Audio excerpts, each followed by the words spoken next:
This is DJ Peg. We about to turn it up a notch. This is DJ Peg. We about to turn it up a notch and chop it up. Turn me up! We be going over time. We be going over time. What them haters are saying. Tell me what you want. They gon' make me ride on this one, nigga. We be going over time. We be going over time. We be going over time. We be going over time. We be going over time. We be going over time. Y'all gon' make me come out. Chop it up. Chop it up. Chop it up. What's going on, y'all? It's Sos Dior here. Man, I'm grateful for the opportunity to get this new podcast off the ground. It's called Chop It Up. And as a result of this, it's been 3 years in the making. But what's crazy is I got the craziest first edition episode here. My family member, but also longtime Seattle pioneer in the music game. DJ Peg is in the house, man. Yeah. Great opportunity to have you on the show, man. So, man, we got a crazy packed episode, so I'm not going to hold anything back. Please don't. What we doing right now with your podcast? What's going on? What episode you on? I'm on episode 90. I took about 2 months off. Like I was saying earlier, I plateaued. So what happened was, it took me about 60 episodes to really get it down, really get it dialed in how I want to answer questions, right? And then what happened was I got to a certain point and I plateaued. So I averaged about 1,000 listeners, but I want more. So I had to kind of step back, reevaluate how I want to do it. And then I spoke to some people that have done podcasts that's successful. Well, I tell people this all the time. One of the best things to do is talk to somebody that already did it. Right. Don't be afraid. You'd be surprised how people are willing to give you information, right? Right. And so they said, now it's time to invest. Like, you got to put money behind it. So I stepped back, evaluated what worked and what didn't work. And like I said, I just did my 90th episode with Arzelia Jones. They call her Z Jones. She's a vocalist out of Seattle. Okay. I think that's going to be a dope one. And now, when I put that one out, now it's time to put the money behind it, do the advertisement and get it going. You know what I mean? So yeah, man. Yeah. So we was talking about it right before the show, but why have you not dabbled into the video aspect of the podcast? That's a good question. One, I'm a one-man band, right? So people don't know, setting up cameras, editing, getting all that. I like, besides me doing podcasts, I DJ, I got an actual job, I got family. Yeah. On top of that, also I interview people from all over. So, Portland, Spokane. I interview somebody from the Tri-Cities, Bellingham.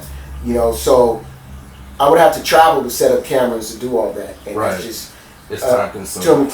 Time-consuming, not sustainable, right? Because I want to keep giving people good quality episodes. Right. And so in order for me to do that, I'm keeping strictly audio. But I got a fan base, right? Right. There's people that don't watch video, and I'm okay with that. Like, I always tell people, man, I'm appreciative of people that do follow. And you can have a strictly audio podcast and it'll be successful. Right. Now of course I'm not Will Smith. Will Smith did it. Kevin Hart did it. DJ Drama. They're all strictly audio. Now of course I'm not that famous, but it can be done. And I've been doing this for almost 3 years now, man. So I'm just gonna stick to the path, and that way I can just keep pumping them out. Because my goal is to do it every week. I was doing it every week, besides the time I just took off. So.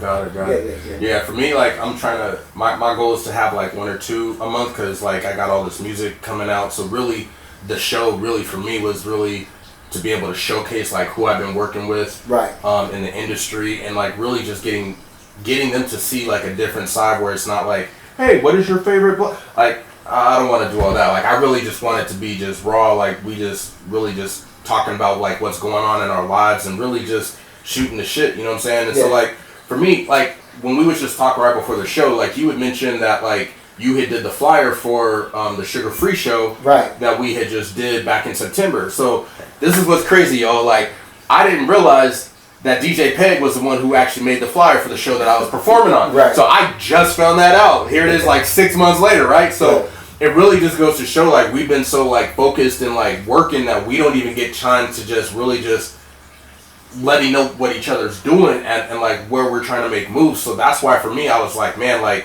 I ain't documented none of it for 3 years. Like, I've got all these music videos about to drop. No one knows about it because I've been so focused on getting it done that like I just needed to, this was really a way for me to just kind of document, like, hey, who have I been working with, what have I been working on, and really just to be able to like talk about it. You know what I'm saying? And so, and also you want people to know your personality, right?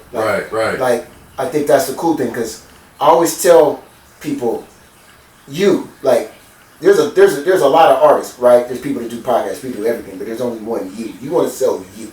You want to get your personality across because once your personality comes across, people will rock with you. You know what I mean? Right. And that's another reason I did my podcast because people was like, oh shit, he's kind of funny.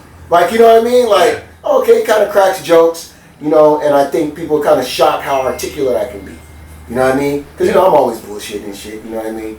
But nah, man, like, this is a great way to get you out there. And also, like you said, get to talk to people, get to know people, and just have real conversations, right? It's not like, you know, like you said, just, hey, what's, you know. Yeah, we're not scripted. Right. We're not scripted. Speaking on that, like, I was curious because, like, you know, you've got a successful podcast. You're on episode 90. Mm-hmm. How do you, like, being a pioneer in Seattle? Okay. Like, for a long time. How do you do you have both where like they're both equally important to you, or is like one taking precedence over the other? Like, how do you manage that persona of DJ Peg versus Peg who's doing the podcast? And that's a good question. First of all, they both go hand in hand, right? Mm-hmm. I've always wanted to be in the space, not really podcasting, but you know, I was a Nasty Ness fan. Right. You know what I'm saying? So, and then I heard before he became famous, I can't think of his name, Sway. Sway set up his own show. Yeah. Right? And so I always wanted to be in that space. Now, getting on the radio, you know, back then was hard, right? Right. Then we got this thing called podcasting. Here's the crazy part. I was podcasting back in 2009. I just didn't know what I was doing. Got you. Right? Okay. And it wasn't taking off because what people don't understand what podcast means was you did shows that were strictly on an iPod. That's why it's called podcast. Got it. Okay. But I didn't know how to. I would do a podcast. I was like, well, how do I get this thing where everybody's turn on their iPod? So I didn't know. So I jumped back into it. But I always wanted to be in this space.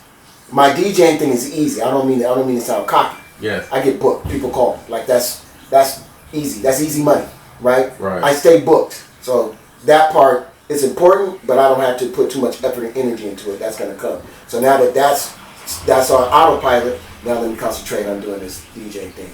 I've always wanted to represent artists. I feel like Seattle has crazy talent, but nobody knows about it. Right. And I don't think people are putting things in the right perspective. What I mean by that is, a lot of artists say, nobody supports me, which is not true. We do support you. A lot of artists say, oh, well, you know, there's not a market out here. No, there's a market out here. It's true.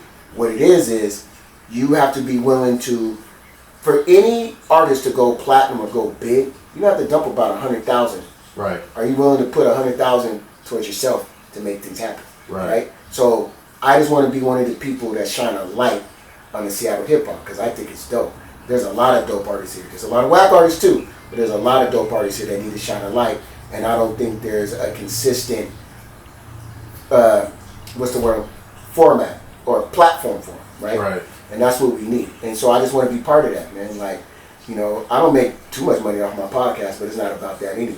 Right. I just want to shine a light on people, you know what I mean? I look at it this way. Equipment's already paid for, so I got to use it, right? Right. You know, it's funny you say that because, like, man, like, I've been shooting all these videos, right? And so, like, part of it was like, man, like, how can I make this investment be more fulfilling, right? Not just like, hey, let me just keep shooting my own videos, but hey, let me work on another artist's video. So I did, you know, Raw Player Rod's video, and then I did Gator, who's gonna stop by later. I just finished a song for him called Circus. But for me, it was like, it was more fulfilling when I got to work with other people and help them build shine on their projects. But holding that thought, so I got a couple of different segments that I'm gonna be doing on my show, right? Okay. So one is called Ducking Shots. So Ducking Shots, basically, here's the question.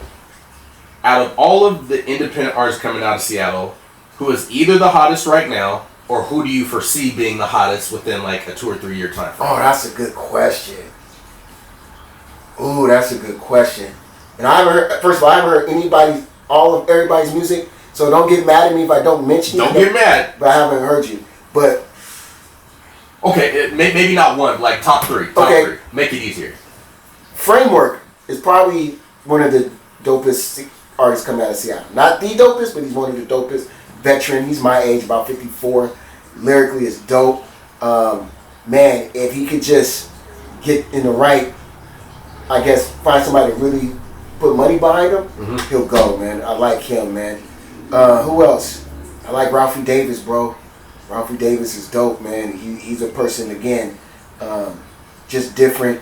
You know what I mean? He when he makes an album, it's all over the map. My boy Ambush, I think Ambush is underrated, man. He just need money backing. You know what I'm saying? Let me tell you something about Ambush. This is why I was like, I fuck with this dude. We had BZ Studio. He shows up about half an hour late.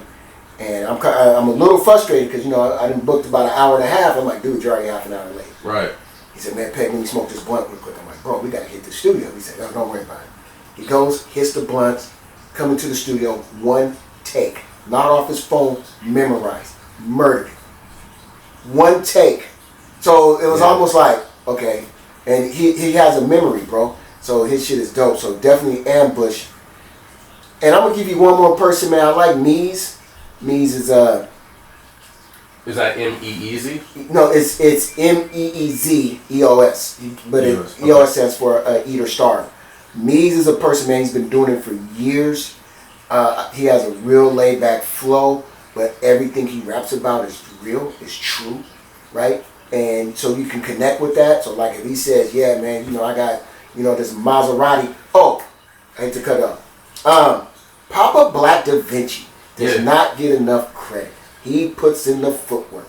He's one of the people, he knows how to market himself. People follow him. People like him. You know what I'm saying? People know his struggle. They know where he was, where he used to be, and where he's trying to go. And so it's one of those things I talked about earlier. People know him, right? People, you start to build a relationship with him, even though you don't know him.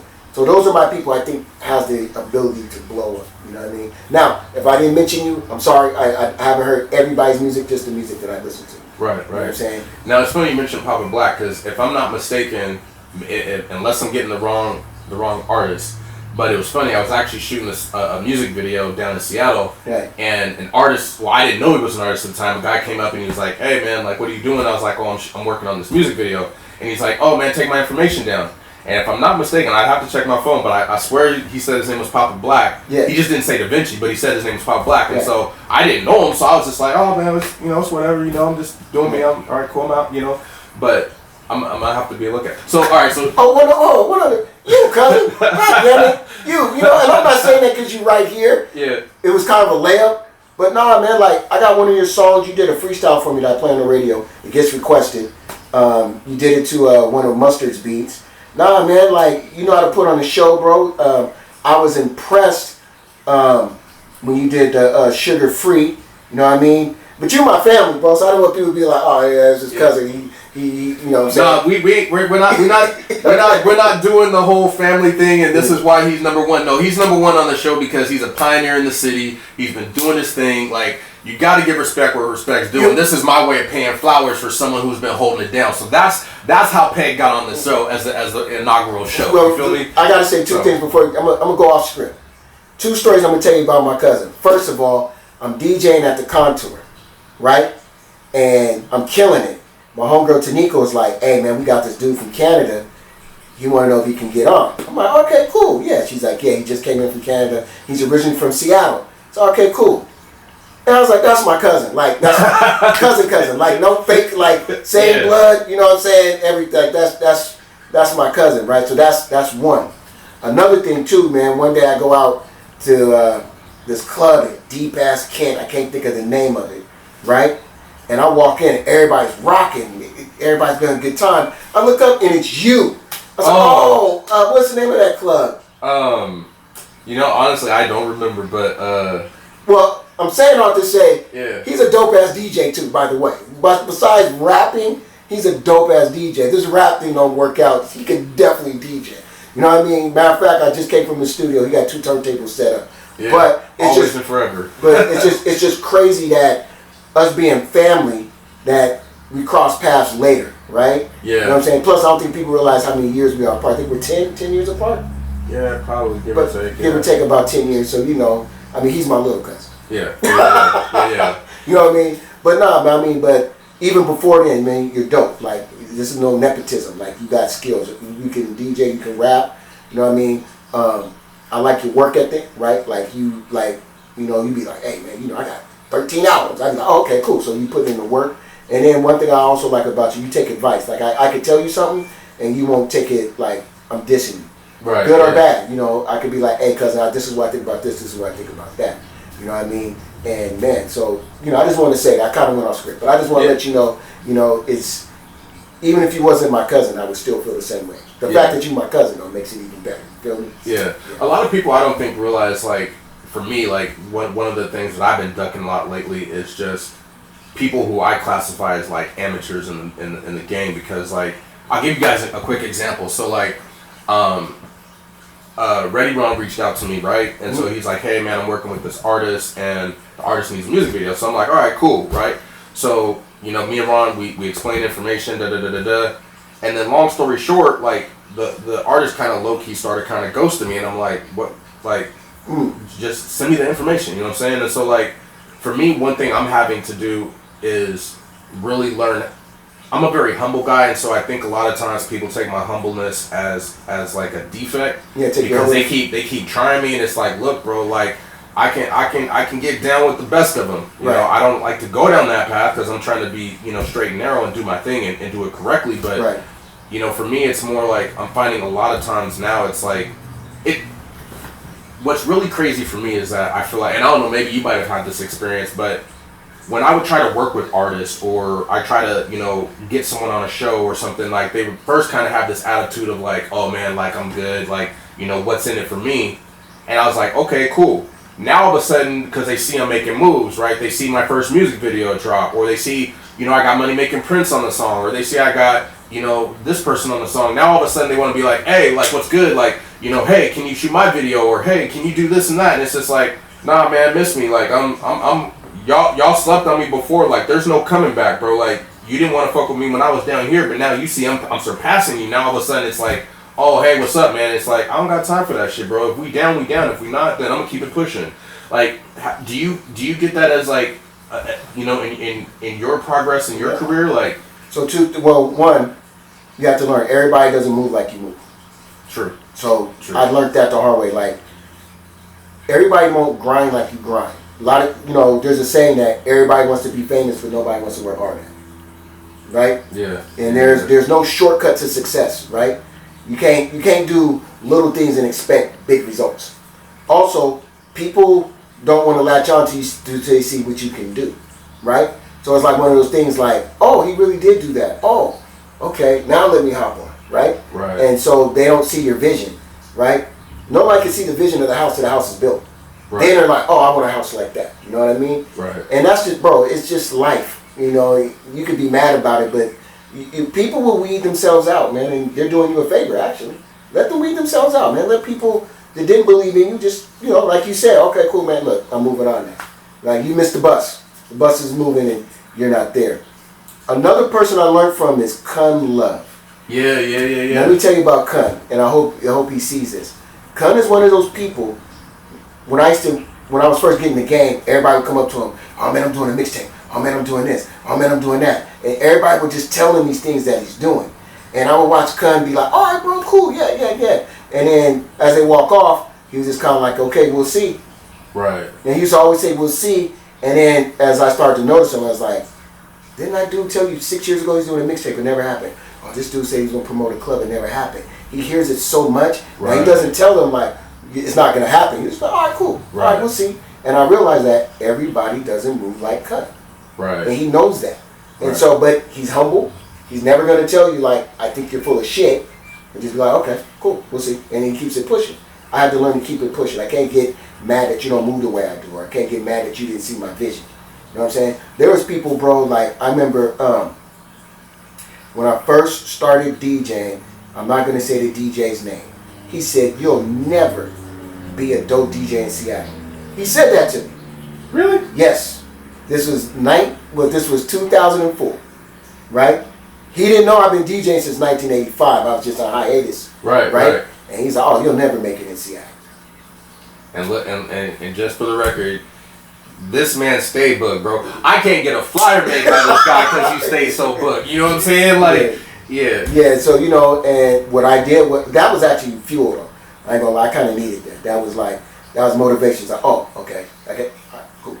All right. It's funny you mention that because my motivation right now, at least in like the last 2 months, has been like artists like talking about like doing music videos, right? Mm-hmm. So they don't know I'm a rapper, right? They just know me as like a videographer in a video production company, right? Right. So when they'll be talking to me, they'll be like, "Oh man, I'm the people's choice, and I'm this and I'm that." And I'm just like, "Oh, okay. Well, we'll see." Right. You know. But yeah, it's interesting because it's just like you said, they don't. My grind is so different. It's like I got a record label, I got a recording studio, I got a video production company, I got a clothing line. For y'all that didn't know, chop it up. Yeah, just wait till after you see this episode. Yeah. But like, there's so many aspects to being there. Like, I'm not like one dimensional, and I think that's hard for people because like they're thinking, oh well, hey, he's just a DJ, or hey, he's just a rapper, and they don't realize like you said, like I've been a DJ for a long time. I just don't promote it because the club scene had changed stuff. Oh yes. You know, and like a lot of people don't realize that like what we experience now in the club is not how it used to be. Like clubs used to be where if you didn't get there at like 8:30. You weren't getting in for the night. Right. You know what I'm saying? Like, you know, back in the old days. And so, like, I think a lot of people have missed that concept of what good music is, what a good DJ is. Man, I can't tell you, man. Like, there's so many times, like, I'll go out with my girl and we out just trying to chop it up for the night. And I'm telling you, man, to all those fucked up DJs, you go and hear about it. Y'all train wreck the fuck out of your sets, man. Like, go home and practice. Like, no disrespect, but, you know what I'm saying? And, like, okay, I hate to cut you off. Yeah. But you know what? The crowd don't care. That part. So it's both, right? That it's part. like the DJ train wrecks. The crowd is cool with it. Like where I come from, you train wreck, they'll boo. Right. You play the wrong song, is boo. And I had this conversation earlier today.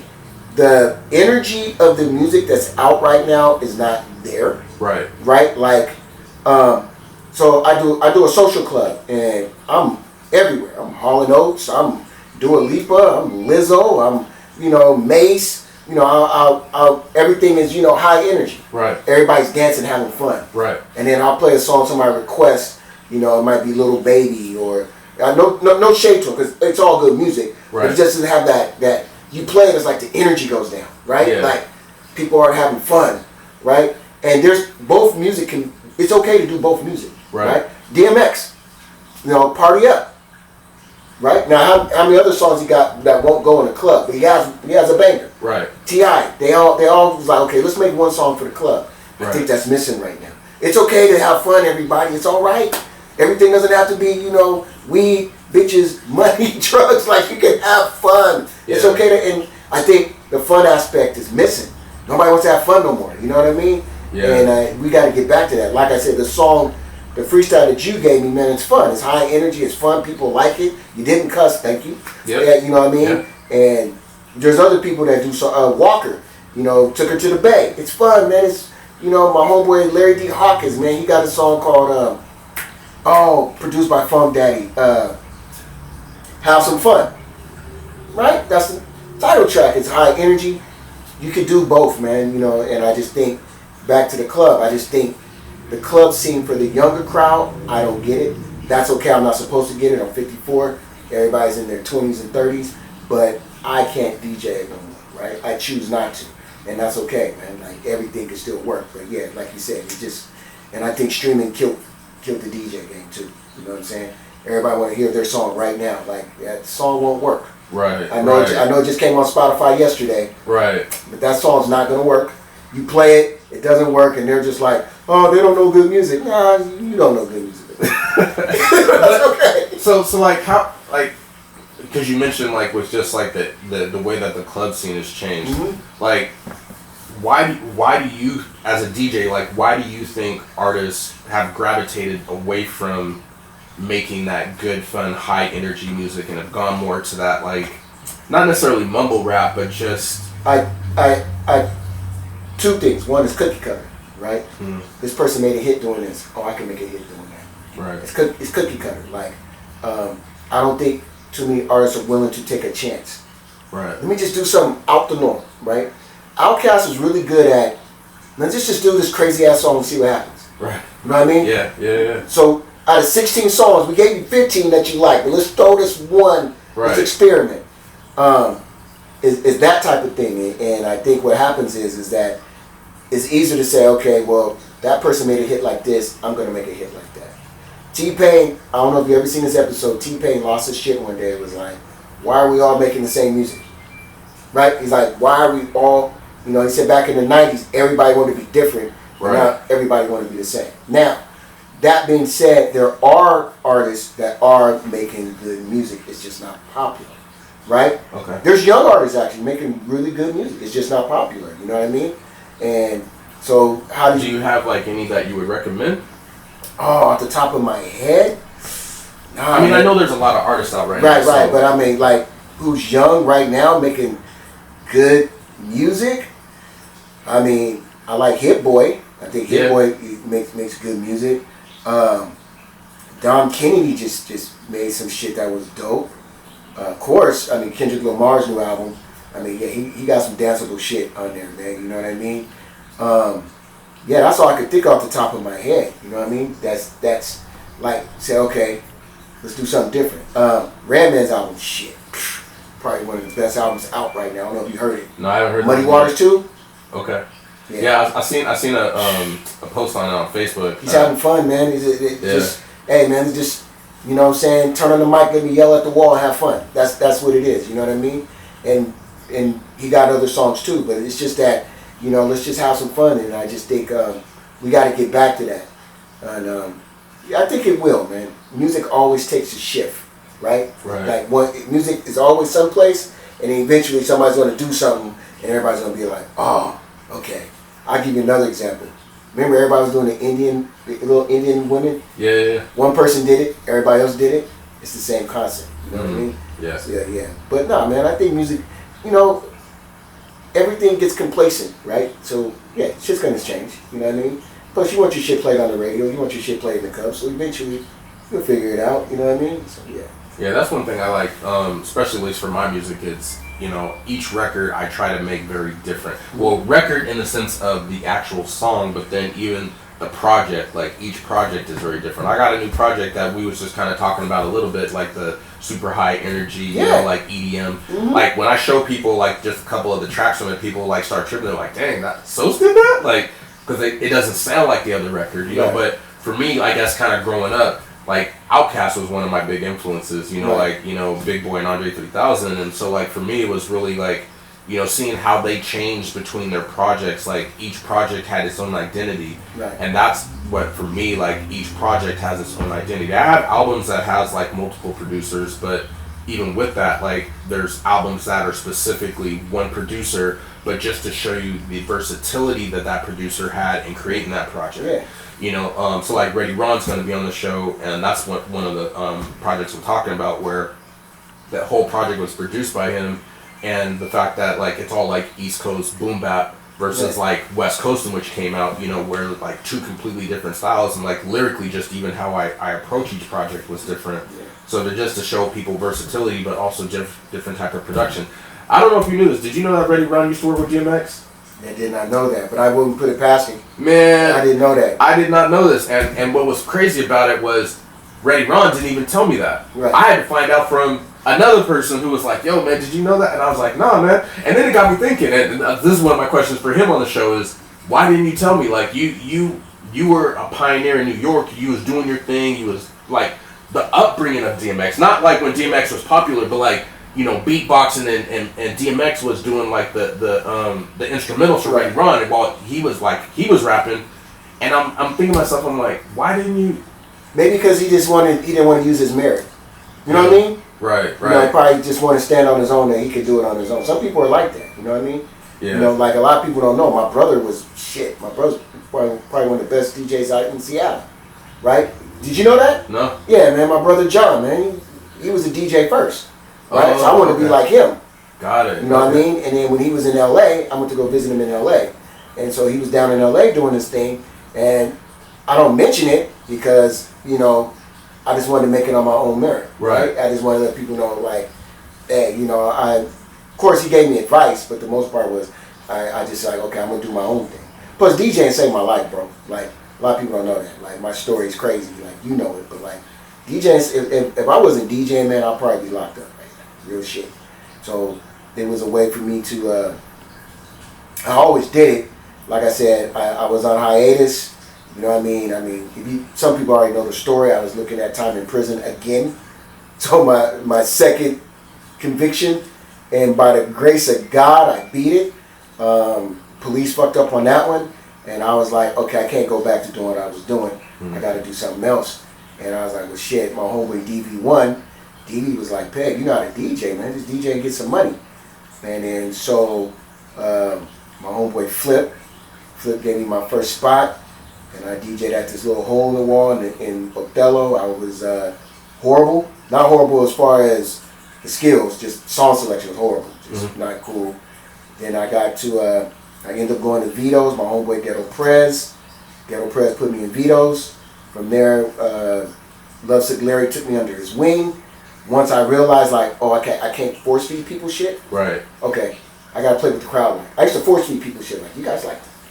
Once I got that, and then I was at Vito's, and then a dude from a club, he was like, bro, I like the way you DJ. He put me over in West Seattle, and from there, man, I took off. And then, you know, like I said, the grace of God, I beat the case. But if it wasn't for DJing, I think I probably would have still been in the streets. And, you know, there's only two ways you can go, right? You're either going to get locked up or you're going to get killed. And so I believe it saved my life. That's why I take it so serious. That's the reason why, you know. And I took it serious, too. Like, I was like, okay, this got to work. If this doesn't work, what's next? You know? Yeah. I'll tell you what's even wow, cousin, I'm telling you, man. I'll tell you what's even crazier than that, right? And I just thought about this while you're here. So, career's taking off, right? Everything's cool. I'm DJing at this place called Skybox. Oh, yeah. Skybox. Skybox, right across from the Key Arena. Yeah. Me and you, we go watch our cousin play basketball, Daniel. Yep. We go back to the club, they got a chain on the door, and they're closed. They lost their liquor license. You was with me when that happened. That place That's was nuts. That place was lit too. It was lit. And then I'm like, what am I gonna do now? Right? And I remember I said, okay, I gotta get a job, right? You know, I can't depend on this DJing thing, right? Yeah. That's the day I got a job, bro. I was with you. So people don't know, I mean, I work and I DJ, but you know, I gotta make sure the bills and the 401k and everything's popping off, right? Yeah. That's nuts though. Wow, you was with me when that happened. That's crazy. Yeah, man. So DJing saved my life, and then I realized, like, okay, well, now I gotta figure out life, right? Because, you know, the DJing got me to a certain point. So then I got a job, and then I was working and DJing. And then, yeah, man. And then from there, man, I just took off, bro. You know what I mean? I just, whenever I got to a club, I was like, I gotta kill it. Like, that's my goal. My goal is to make you have a good time. Not even to make you dance. Just have a good time. Yeah. It's like a Roach Motel. You know, if you walk in this club, my job is not to let you leave. Right. Right? That's my job. Yeah. You know what I'm saying? I want you to buy drinks. You ain't got to dance. Yeah. You're older now. You know, two-stepping might not work for you. But if you walk in this club, my goal is not to let you leave. Right. And I had to learn that, man. And I learned from the best, man. I learned from the Funk Daddies, Kun Loves, Lovesick Larrys. Those three guys right there, like, they can take control of a crowd. You know what I mean? Right. And still do. Like, people don't realize, like, man, not to cut you off, man, but it's crazy because, like, so for those of y'all that don't know, DJ Funk Daddy, he's another Seattle pioneer who I'm hoping to try to get on season just 1. call it. You got you. You know what I'm saying? Like, it's crazy because there have been times where I will go out, right, not knowing he's there, and I'm just like, you know, I'm you know, being a DJ, knowing DJs, like, you know, been there, done it. Like, I'm very picky about my DJs, right? And so I'm like, I'm sitting here and I'm like, man, who's? I'm like, okay, whoever's playing the music. I'm like, and all of a sudden I walk in the room and I'm like, oh, that's Funk Daddy. You know what I'm saying? Like, it's crazy how, like, so you, Funk Daddy, Lovesick Larry, Kun Love, are 4. Oh, and my 5th, in no particular order, is Rockefeller. Oh yeah. So nice. Between the 5 of you guys, like, you have been the pioneers that have really held down Seattle in the music scene, but it's crazy, like, and here's what's crazy. I don't know if we've ever had this discussion, but me coming from a DJ perspective, being on the East Coast, like, my DJ selection was very different, So it took me a long time to adjust. Cause like even when like you would DJ, I'm like, damn man, I'm like Peg's killing over here. I'm like, he got this crowd like turned up, but I'm like, I don't recognize none of these fucking songs. And I'm like, and I thought I was the shit. And I'm like, hold on a minute. But you always held the crowd down. And it kind of brings me back to this like really surreal time. I was DJing for Rainier Beach High School, right. And the craziest thing happened. So I'm DJing, I'm playing Miami bass music, and I was playing like Luke and these guys, and I'm thinking I'm holding it down. And as I'm digging through the crates, this is back when we actually used records. I'm digging through the crate. I go to pull out my next record, and right as I turn my head, I see it was a 12-ounce Pepsi pop can, the red, white, and blue can, come flying right past my face. And I must have been like this close to the wall, y'all. Like it was like probably like, I don't know, maybe 2 feet from the wall. And as soon as it hit the wall, the whole thing just shattered. And I'm like, oh shit, that was my head, y'all. Like they was really trying to fuck my shit up. Right. But it really goes to show like it's hard work keeping the crowd there. Oh yeah. Not even for just an hour, but I'm saying like to keep them in the building for the entire night. Hell yeah. That is a very different skill set as a DJ. And hat goes off to you, the Funk Daddies. It doesn't matter what room you've been in. Anytime I've seen either of you DJ, like you guys are holding your shit down and like nobody leaves. Like it's crazy. I go out now, man. I go to Pioneer Square. I'm like, man. After about an hour, I'm like, yeah, I gotta go. Like I can't handle it no more. That's why when people say I swear to God, somebody just told me this last week. Like, oh, I could DJ, and I laugh. Like I laughed hard. Like, okay, all right. You think it's easy? It's not easy, right? I mean, first of all. I had to learn that over years. Like when I first DJ, I couldn't hold a crowd. Like I started off as a warm-up DJ, right? Where I just had to warm up for about an hour. Then my hour turned into 2 hours, and then finally somebody's like, okay, such and such didn't show up, right? Oh, I've had nights, bro, where I couldn't get the crowd going. I played a song and people looking at me like, what the fuck is he doing? It took me a while, but once I realized, like, oh, okay, this is how you do it. Even recently, man, I did the skating rink. Right before COVID hit, yeah, man, it took me about a good month of just realizing what made them skate. But once I got it, right. Once I figured out the bounce, but at first it was like, what the fuck is this guy doing? Yeah. You know what I'm saying? But I like challenges. That was a challenge. I was like, okay. So what I would do is I go watch my man DJ. Okay. I go watch somebody else DJ. Okay. Then people will tell you, like, hey man, you need to play this song. This song right here will get the crowd going. Right. You play it and it works. It's like, oh, okay, and then you start to figure out how it works, right? Right. And that's all it was, man. I had to figure it out. But once I figured it out, so like, do you like when you DJ for like a skate club or things like that are not traditionally in the club setting? Do you find like you have to actually spend time practicing or like rehearsing to kind of get your groove, or do you have like? Because a lot of DJs, I find like they'll have like a set playlist where like I've been to watch them twice and like they play the exact same record, the exact same sequence. Right. I'm like, what the fuck is it? Like, do you have like a playlist for that, or is it more just you just have to like as you're learning that style, like are you practicing it, or like how do you approach that? So I don't practice, but what I do is let's just say I'm doing a skate rink, right? I make a crate, so you know what that is. So it's not really a playlist. It's like okay, I say in an average night you play 200 songs, right? So I might make a list of 400 songs that I know they like, right? Yeah. And so then I might play 2 or 3 songs in the same row because then sometimes you predict. I know this song goes with this song goes with this song, right? But I always try to mix it up. And then what happens is, so I just created a crate, and then I was like, okay, cool. I know this is for that. So like if you look on my computer, like I said, I do a social club. So I got about 400 songs that I know people will like. I have another one I do for clubs. I might have another one for family events. All clean music. Right. So, do I create a playlist? No, but do I make a crate of where I want to go, what genre I want to go? Yes, I definitely do that. And then, like I said, I always try to keep it different. And then, you never know. Certain night, you might get somebody to be like, "Let's go this route." Okay, I'll give you an example. You was at the New Year's Eve. Yep. Yeah. I looked at that crowd. I was like, well. We're not going this route. Yeah. So let's talk about that. So which is funny because this is another segment. Right. But the segment was what really happened was. Right.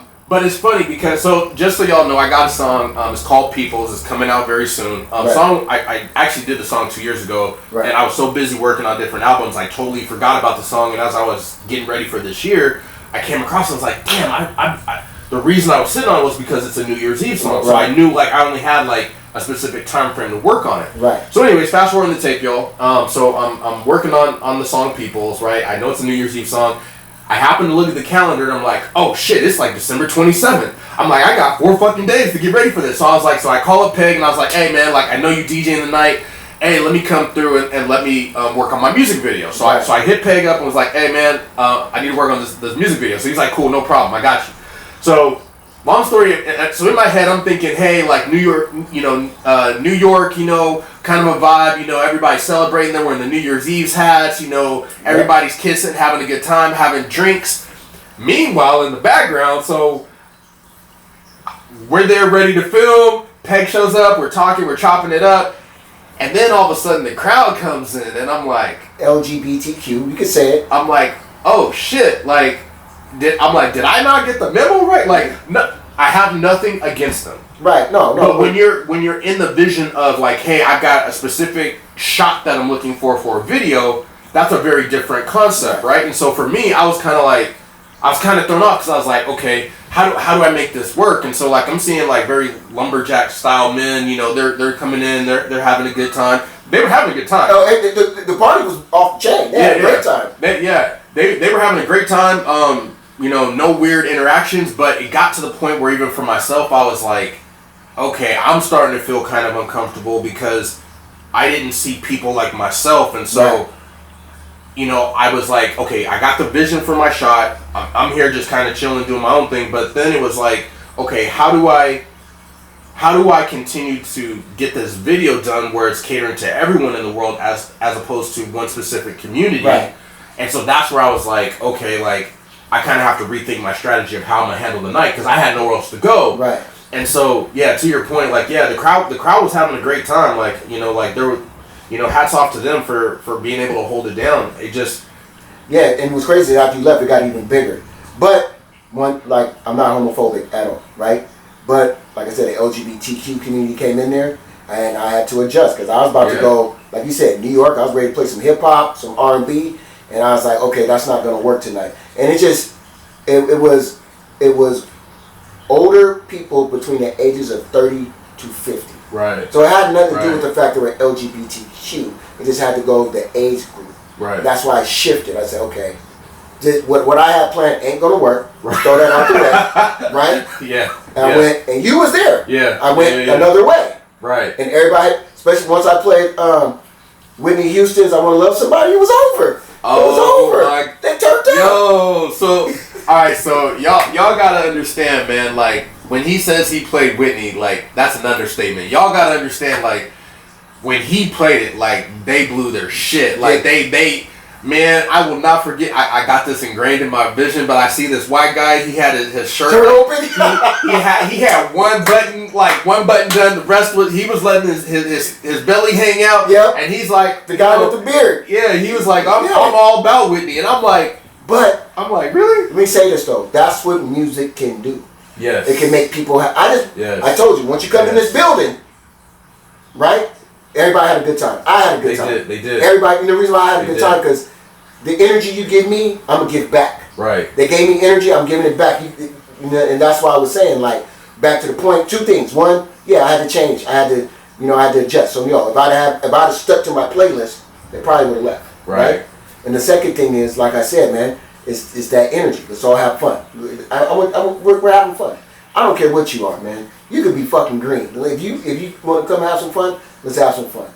The most difficult crowd I've ever DJed for was a skate room.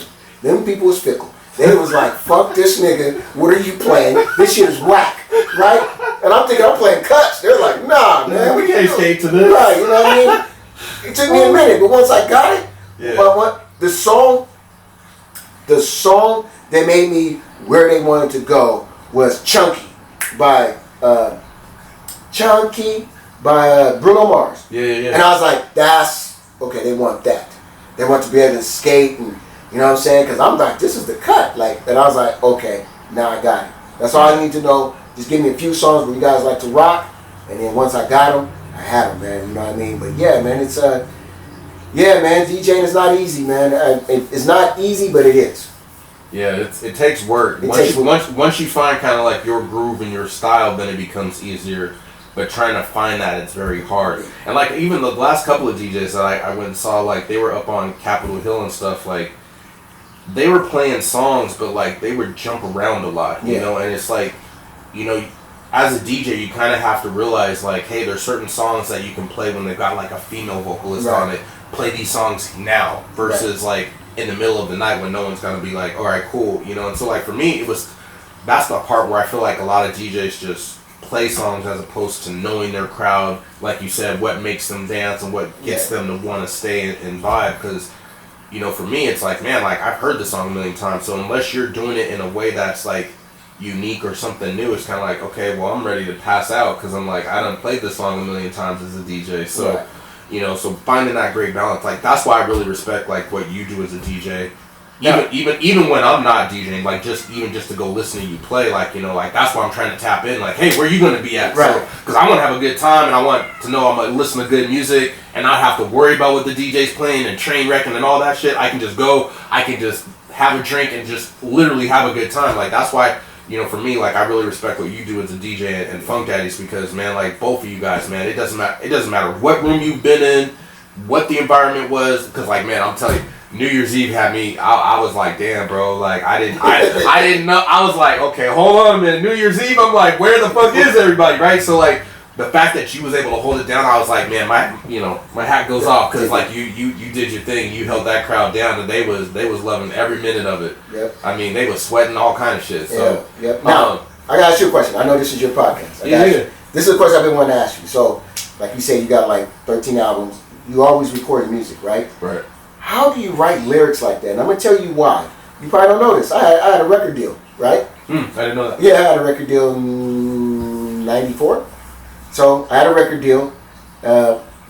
People don't know my story. I was in prison. I get out of prison, and I wrote like some rhymes, right?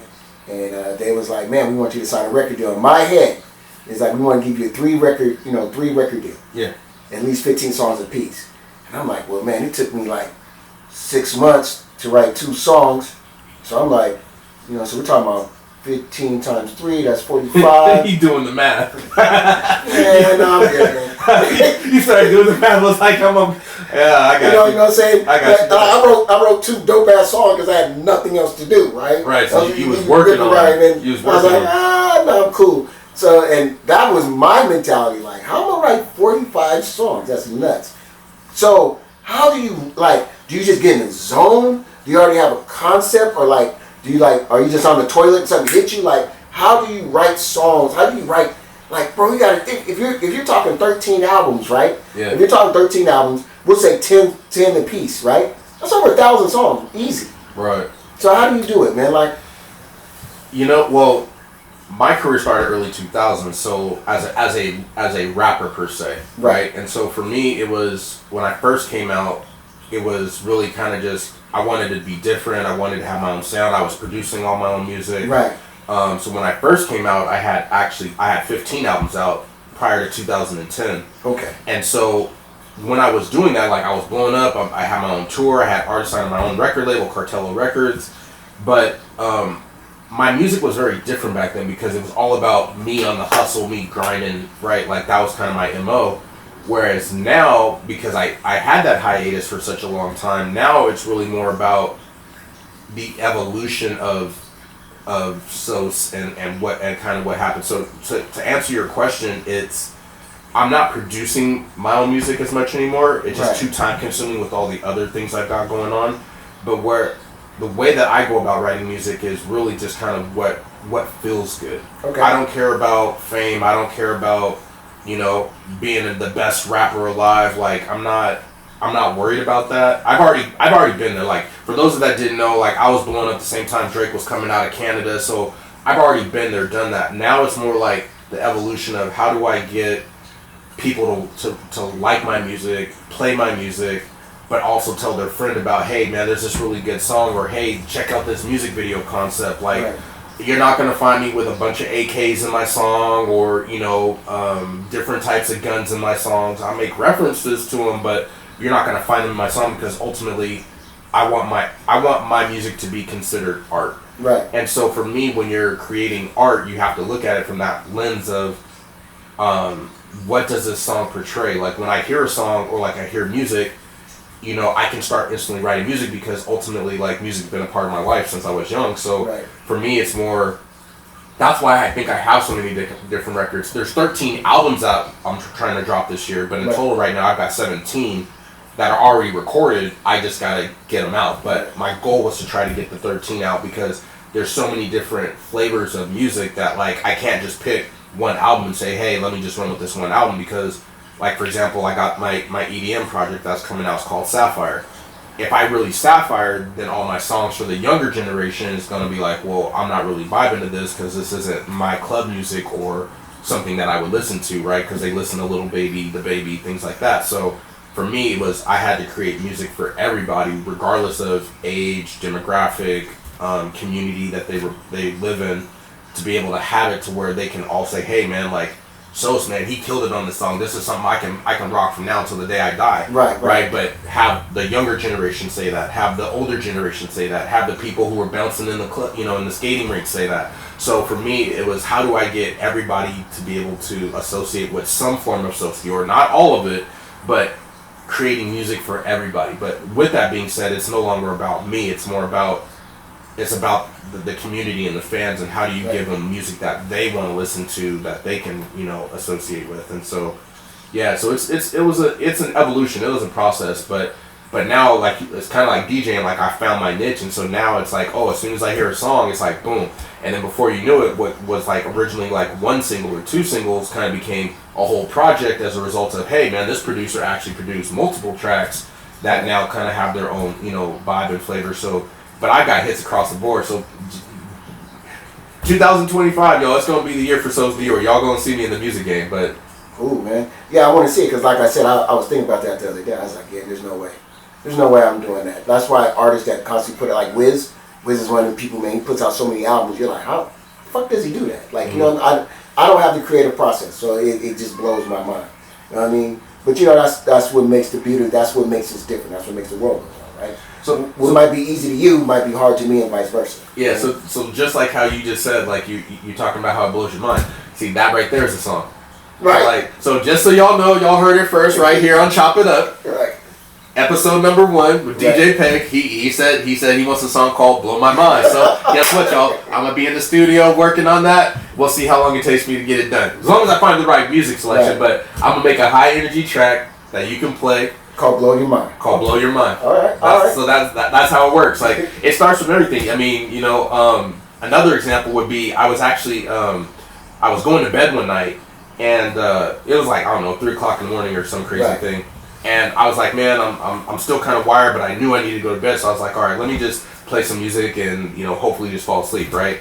So long story short, I heard a beat, instrumental come on, and I was like, okay. I was like, I actually kind of was vibing to it, and I was like, all right, so let me just jot down this note real quick so I don't forget. I'll come back to it tomorrow, right? So I jot down the I jot down the note. Next thing you know, what was 1 minute ended up being like 20 minutes later. I'm like, man, I'm still writing down my notes. And then before you knew it, I was like, man, I'm still writing. I ended up writing a song. It's coming out very soon. The song's called God's Timing. Right. And what's actually crazy about it is the song is 7 minutes long, and there's no hook. It was just bar after bar after bar. And what's crazy is that when I actually show it to people, like they start listening to it, and you see them like they get into it right off the bat because it just starts off the lyrics, and so they're getting into it, and all of a sudden they're like, yo, this is hot, like, and they like you see them like nodding their head, and it's like, oh, this is my shit, like, all right, cool. Right. And what's funny is after the song is over, I tell them like, yo, do you guys know how long that song was? They was like, no man, there was no hook, but how long was the song? I was like, yo, that was 7.5 minutes long. And it blows their mind that they're like, dude, I just spent 7.5 minutes listening to the song, because most songs are 2 minutes now, 2.5 minutes. So to listen to a 7 minute long song and not get tired of it, their mind is blown, because they're just like, yo, how did he keep me entertained for 7.5 minutes on a song without a hook? Yeah. And so, you know, a lot of people, like, when they hear that song, it trips them out because they're like, man, I didn't believe that was 7.5. So then when they go to listen to the second time, they're like, damn, I listened to the same song for 15 minutes, right? So it trips them out. But I know we're getting close to time, so Okay. I got one more thing for you. Okay. So I don't have my time clock yet because actually it's coming here tomorrow. Okay. But basically the idea is that I got it's called On the Clock. Okay. So you got 30 seconds. Okay. So let's see if I can do this. We'll see if I can get it to count down 35 seconds.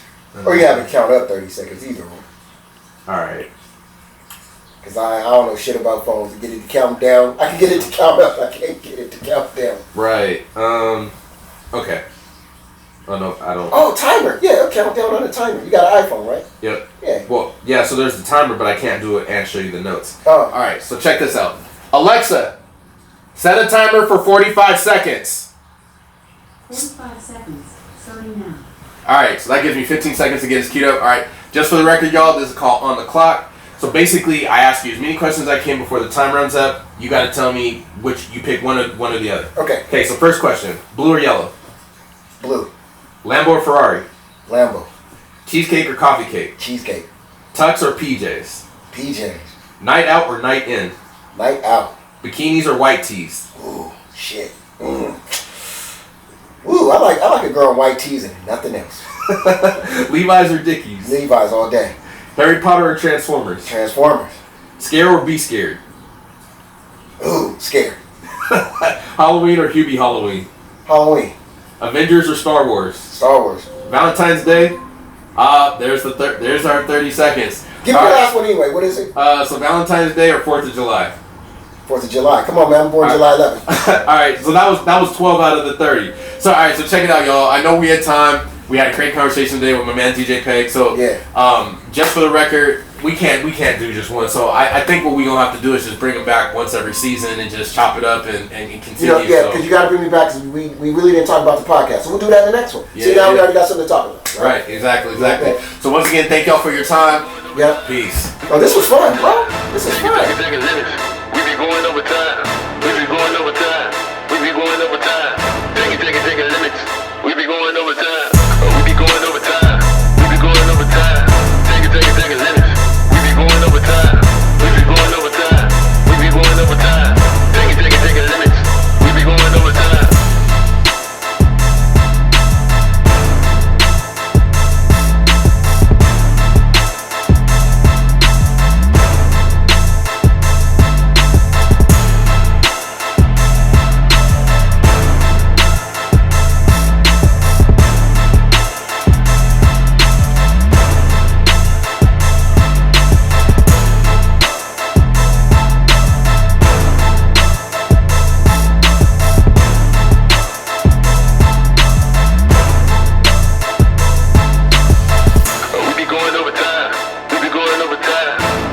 Take it, limits.